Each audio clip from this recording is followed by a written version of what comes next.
Hallo Herbert, ich darf Ihnen als Pressesprecher der Deutschen Elektronischen Mark ein paar Fragen stellen. Fangen wir mal mit der Frage an, was ist die Deutsche Elektronische Mark und wer steckt dahinter?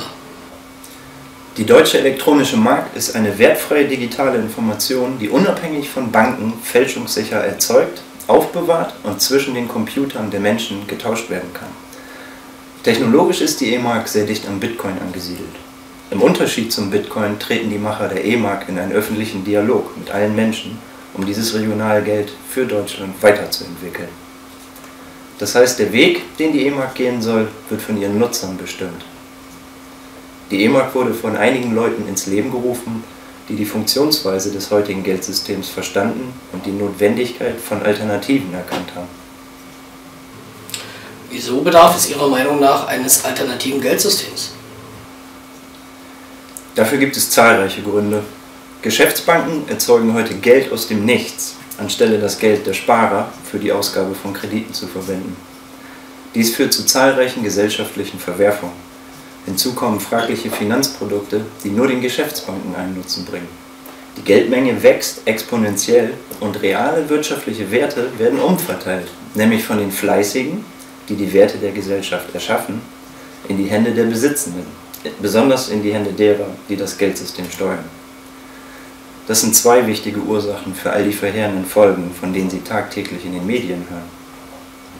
Würde man sich eines klügeren Geldsystems bedienen, käme es auch nicht zu diesen unmenschlichen Auswüchsen.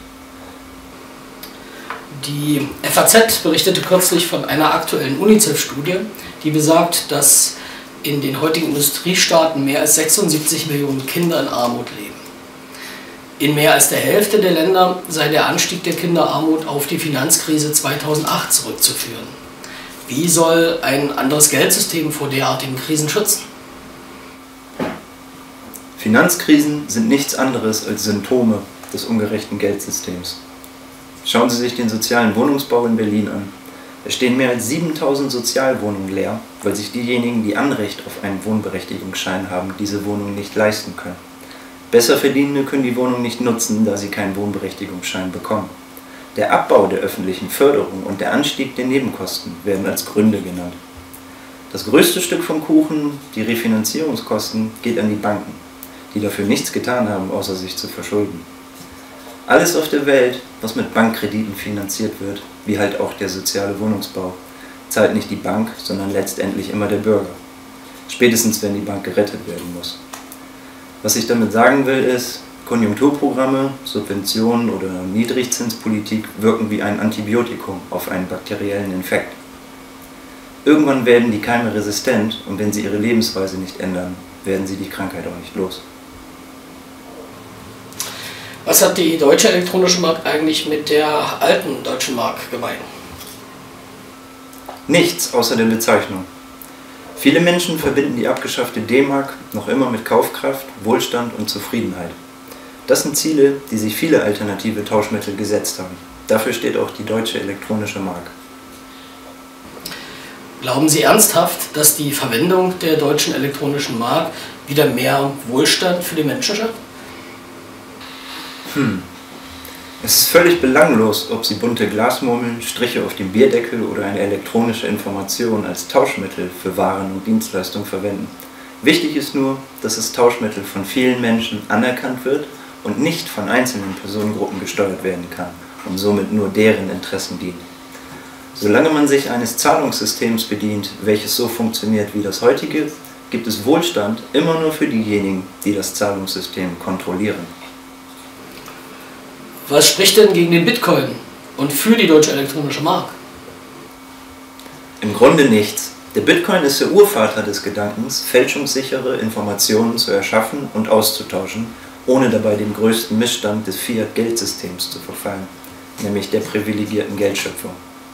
In unserem Forum finden Sie eine Kategorie, in der Sie sich an der Diskussion über die deutsche E-Mark der Zukunft beteiligen können. Es gibt unzählige weitere Formen von elektronischem Geld, die einem gefallen können oder nicht. Wenn sich die Menschen mit den Zielen der deutschen E-Mark identifizieren, sollte sich diese Form eines Tauschmittels etablieren können. Was sind das denn für Ziele? Als erstes einmal Aufklärung. Wir legen den Finger in die Wunden der Missstände dieser Gesellschaft und appellieren an jeden, seinen gesunden Menschenverstand zu bemühen, wenn es darum geht, sich eine Meinung zu bilden. Wir fordern die Menschen auf, die Dinge zu hinterfragen, die ihnen zu schaffen machen. Dies wird in Form von Kampagnen geschehen, bei denen wir Antwort auf Fragen von Menschen einfordern, denen man diese Frage stellen soll. Wie Sie wissen, haben wir zum Thema Geldsystem einen klaren Standpunkt. Die Fortführung des jetzigen Systems führt jedenfalls unweigerlich ins Verderben. Viele Wissenschaftler haben Abhandlungen ausgearbeitet, wie ein neues Geldsystem aussehen kann, damit Phänomene wie die Umverteilung von Werten oder die leistungslose Vermehrung von Besitz der Vergangenheit angehören. Elektronische Währungen sind der Versuch, endlich aus diesem Teufelskreis herauszukommen. Die deutsche E-Mark ist so konstruiert, dass die Geldentstehung klar geregelt ist und die Geldmenge nicht exponentiell wachsen kann. Das sind zwar nur zwei Voraussetzungen für ein gesünderes Geldsystem, aber zwei entscheidende. Die deutsche E-Mark ist technisch gesehen nichts anderes als ein Open-Source-Software-Projekt, welches gesamtgesellschaftlich geformt wird. Sie ist noch lange nicht perfekt, aber Software entwickelt sich bekanntlich weiter. Das Motto lautet: Wir bauen uns unser eigenes Geldsystem, wie wir es für richtig halten. Daran teilhaben kann jeder. Das klingt ja so, als wollten Sie einfach die Banken ersetzen. Wo sehen Sie dabei das Problem? Sie müssen sich doch nur mal vor Augen halten, wofür die meisten Menschen heute eine Bank brauchen. Das sind Zahlungsabwicklung und Kreditwesen. Die Überweisung der deutschen E-Mark können Sie heute schon weltweit in nur wenigen Minuten zu einem Bruchteil der Gebühren abwickeln. Private Kredite bekommen Sie über Portale wie Smava und Aux Money. Für Unternehmenskredite gibt es zahlreiche Crowdfunding-Plattformen. Und wer sein Geld wieder mit Finanzderivaten, Fonds, Bonds, Swaps und was weiß ich nicht alles verlieren will, kann ja gern die althergebrachten Banken weiter nutzen. Das Sprichwort "die Bank gewinnt immer" kommt ja nicht von ungefähr. Man muss aber auch dazu sagen, dass es bereits Banken gibt, die gewillt sind, nachhaltig zu wirtschaften, wie zum Beispiel die GLS Bank oder die Triodos Bank. Was man heute schon machen kann, ist sein Konto zu kündigen und zu solchen Banken zu wechseln. Elektronische Bezahlsysteme haben ja neuerdings auch große Unternehmen wie Apple oder Alibaba für sich entdeckt. Wie soll die deutsche elektronische Mark dagegen ankommen? Wie Sie schon sagen, sind dies Bezahlsysteme und keine alternativen Geldsysteme.